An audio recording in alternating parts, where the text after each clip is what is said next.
Mis queridos hermanos, buenas tardes, ¿cómo están? El día de hoy vamos a hablar acerca de la iglesia y pues le pedimos al Espíritu Santo que nos ilumine para desarrollar este tema.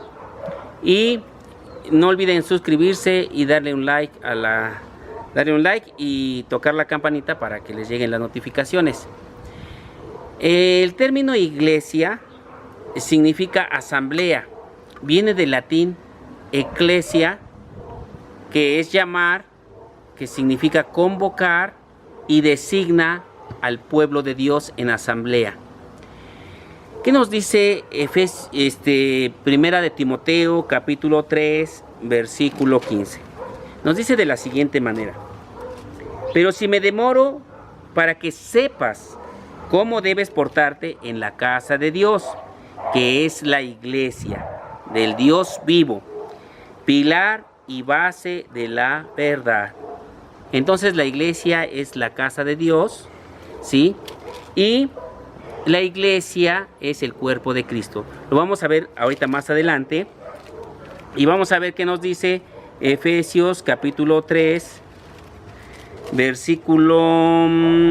Efesios 3:10, ¿sí? Porque dice que es base de la verdad, o sea, es fundamento de la verdad.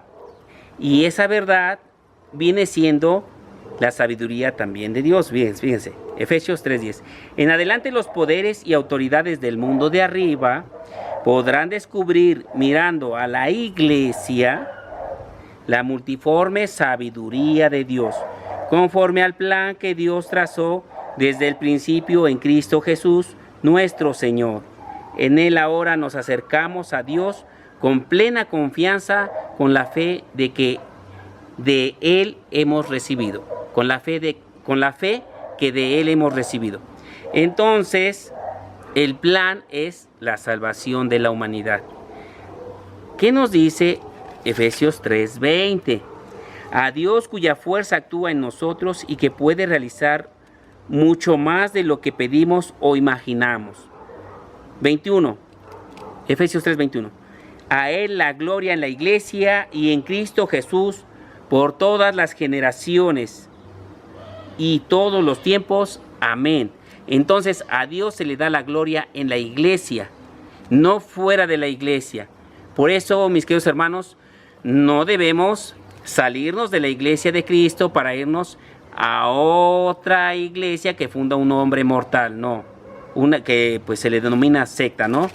No podemos salirnos de la iglesia, cometer pecado de apostasía, renunciar y irnos a una secta. No podemos hacer eso porque a Dios se le da la gloria en la iglesia.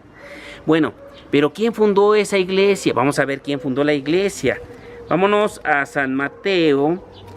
San Mateo capítulo 16, versículo del 15 en adelante, se los voy a leer. Dice así: Jesús les preguntó: ¿y ustedes quién dicen que soy yo? Pedro contestó: tú eres el Mesías, el Hijo de Dios. Tú eres el Mesías, el Hijo de Dios vivo. Jesús le replicó: feliz eres, Simón Barjona, porque esto no te lo ha revelado la carne ni la sangre, sino mi Padre que está en los cielos. Ahora yo te digo, tú eres Pedro, y sobre esta piedra edificaré mi iglesia. Los poderes de la muerte jamás la podrán vencer. Yo te daré a ti las llaves del reino de los cielos. Lo que ates en la tierra quedará atado en el cielo, y lo que desates en la tierra quedará desatado en el cielo. Mis queridos hermanos, aquí entonces nosotros estamos viendo sorpresa. ¿Quién fundó la iglesia? Un Dios, el Hijo del Dios vivo. Esta iglesia tiene 2000 años, ¿sí? Se le denomina católica, pero vamos a ver por qué. Ahora, tiene 2000 años esta iglesia de Cristo, que es un Dios, ¿sí? Hoy en día han salido muchas personas que fundan una iglesia y dicen que es la iglesia de Cristo, cuando Cristo ya fundó una iglesia y es un Dios, no es un mortal. Estas personas son mortales que fundan una iglesia diciendo que es la de Cristo y toman este libro que es la Sagrada Biblia. Y este libro lo hizo también la Iglesia Católica en el año 382. San Atanasio ya había juntado algunos libros San Jerónimo los traduce, que es el secretario del Papa San Dámaso, y por órdenes del Papa San Dámaso, él ya recopila todos los libros y los traduce. Una vez que están traducidos, el Papa San Dámaso los ordena en este libro, que es la pequeña biblioteca, que es la Biblia. Este orden que tiene se lo dio el Papa San Dámaso y le dijo al mundo: esto es palabra de Dios, ¿sí? Sobre este canon bíblico nos vamos a regir la Iglesia cristiana. Ahora, no puedo yo tomar este libro y decir que es palabra de Dios en la iglesia que yo fundé siendo un mortal. No puedo tomar lo que le pertenece a Cristo Jesús en su iglesia, que es el cuerpo del Dios vivo. Pero lo vamos a ver más adelante. Ahora, vamos ahorita a dilucidar qué nos dice nuestro Señor Jesucristo en esta parte del fundamento, donde Él funda su iglesia, que viene desde hace 2000 años. Dice: y ahora yo te digo, tú eres Pedro, o sea, piedra, y sobre esta piedra edificaré mi iglesia, una sola iglesia suya de Cristo, ¿sí? Una sola iglesia, que es la que le pertenece al Dios vivo, al Dios verdadero. Ahora, dice: los poderes de la muerte jamás la podrán vencer. Yo te daré a ti las llaves del reino de los cielos. Es decir, que la única iglesia que les garantiza a ustedes entrar al reino de los cielos es la Santa Iglesia Católica, porque se las entrega a Pedro, ¿sí? Y en San Juan capítulo 21, versículo 15 en adelante, Cristo designa a Pedro, lo designa jefe de la iglesia. Por eso es que desde ese tiempo al Papa Francisco llevamos 266 papas, que son los representantes de la Santa Iglesia de Cristo, la Iglesia cristiana católica. Ahora, es la única que les garantiza la entrada al reino de los cielos. Cuando algunos que no estén dentro de la iglesia, que dicen ser cristianos pero son protestantes, y que lleguen a las puertas donde está Pedro, ¿quién trae las llaves? No, pues que las tiene Pedro, pues a ver dónde las consiguen. No podemos hacer eso, no podemos hacer un pecado de apostasía, porque es perjudicial para nosotros. Ahora, la apostasía es renunciar a Cristo. Entonces, vamos a continuar. Dice: lo que ates en la tierra quedará atado en el cielo. O sea, le está dando poder, ¿sí? Lo que ates es: lo que perdones en la tierra será perdonado en los cielos, y lo que no perdones en la tierra no será perdonado en los cielos. Le está dando también el ministerio de la confesión. Ahora, vamos a ver, ya aquí nosotros podemos ver que Cristo fundó su iglesia. Nosotros decimos que la iglesia es una, santa, católica, apostólica y romana, ¿sí? ¿Por qué es una? Porque Cristo está fundando una, mi iglesia, una sola iglesia. Santa, ¿por qué? Porque Cristo es santo. Nació hijo del Espíritu Santo, nació niño Dios, santo, y Él se bautiza siendo santo, santificando las aguas, y es ungido por el Espíritu Santo. Entonces, por eso es una santa católica, ¿sí? Católica, vamos a católico. Ahora, vamos a ver por qué se le denomina también santa. Bueno, ya lo dijimos. Ahorita lo vamos a ver en otros pasajes bíblicos, que también va a decir, por ejemplo, en Efesios capítulo 5, porque es santa, ¿sí? Entonces, vamos hasta aquí, ya vamos diciendo que es una santa católica. Católica viene del latín catholique, y católico lo empieza a utilizar el obispo San Ignacio de Antioquía en el año 107, que es también cuando él fallece. ¿Cómo fallece él? Bueno, es que hubo mucho derramamiento de sangre por tener nosotros este evangelio, la palabra de Dios, ¿sí? Él es condenado a morir en el Coliseo romano, y lo destrozan las fieras salvajes, los leones, y sus restos pues fueron sacados de ahí y enterrados, ¿verdad?, dándole un lugar santo. Pero San Ignacio de Antioquía le llamó católica porque significa universal. No es porque se le dio ese nombre, no, sino que la iglesia es católica porque es universal, para que todos los pueblos del mundo, todas las personas que quisieran recibir el bautismo de Cristo formando parte del cuerpo de Cristo siendo cristianos, iban a ser universales en un solo cuerpo, en un mismo cuerpo, ¿sí? Entonces, por eso se le llama universal. Ahora, Cristo es católico porque es un Dios universal. ¿Dónde podemos ver eso? También lo podemos ver en San Mateo capítulo 28, versículo del 19 al 20, donde dice Cristo: se me ha sido dada toda autoridad en los cielos y en la tierra. Vayan y hagan que todos los pueblos sean mis discípulos, bautizándolos en el nombre del Padre, del Hijo y del Espíritu Santo. Y en Hechos capítulo 2, también ustedes pueden ver que ya en Hechos 2 se da la manifestación de la iglesia como universal. Por ejemplo, dice aquí en Hechos capítulo 2, versículo del 3, se lo voy a leer en adelante, dice: y aparecieron unas lenguas como de fuego, esto es en el Pentecostés, que se repartieron y fueron posándose sobre cada uno de ellos. Todos quedaron llenos del Espíritu Santo y comenzaron a hablar otras lenguas según el Espíritu les concedía se expresaran. Estaban de paso en Jerusalén judíos piadosos, llegados de todas las naciones. Aquí es lo que les llamamos nosotros universal, que hablaron otras lenguas y todos les entendieron. ¿Y quién estuvo al frente? Pedro. Entonces, estos pasajes ustedes los pueden leer pues ya más completamente en casa.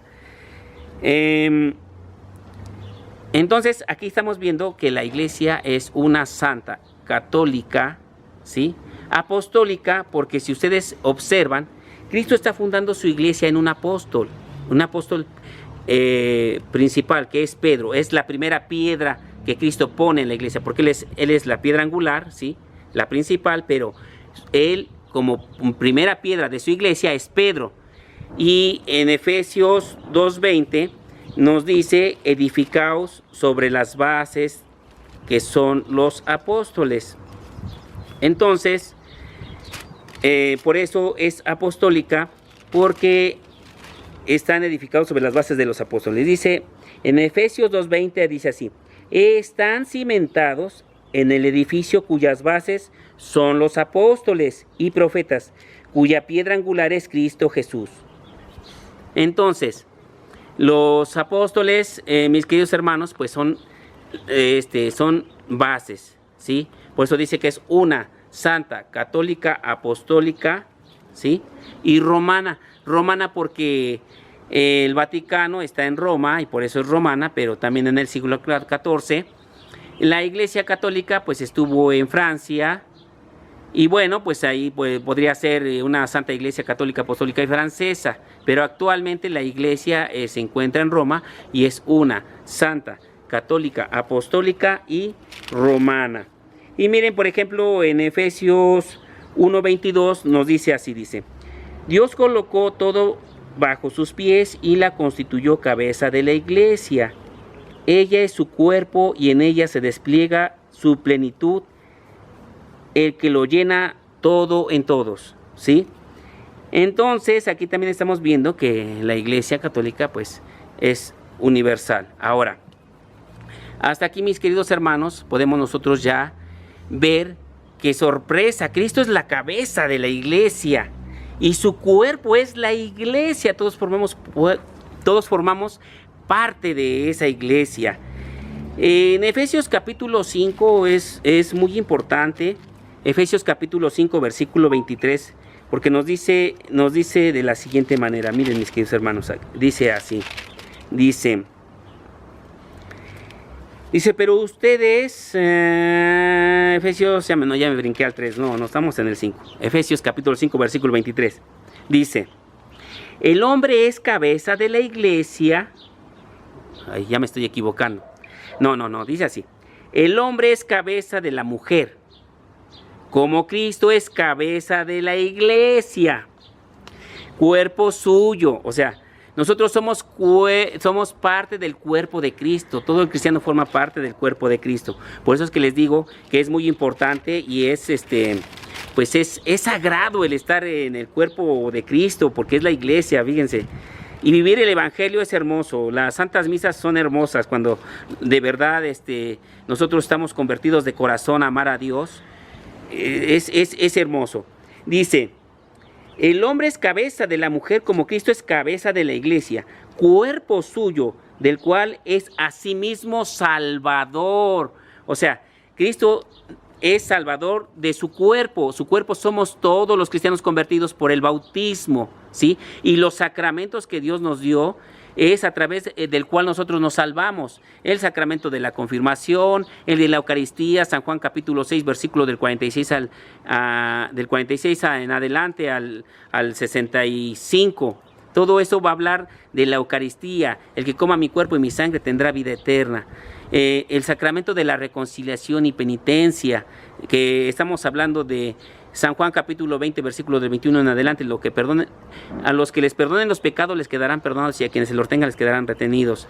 Estamos hablando del sacramento también el sacramento del sacerdocio, el sacramento del matrimonio, el sacramento de la unción de los enfermos.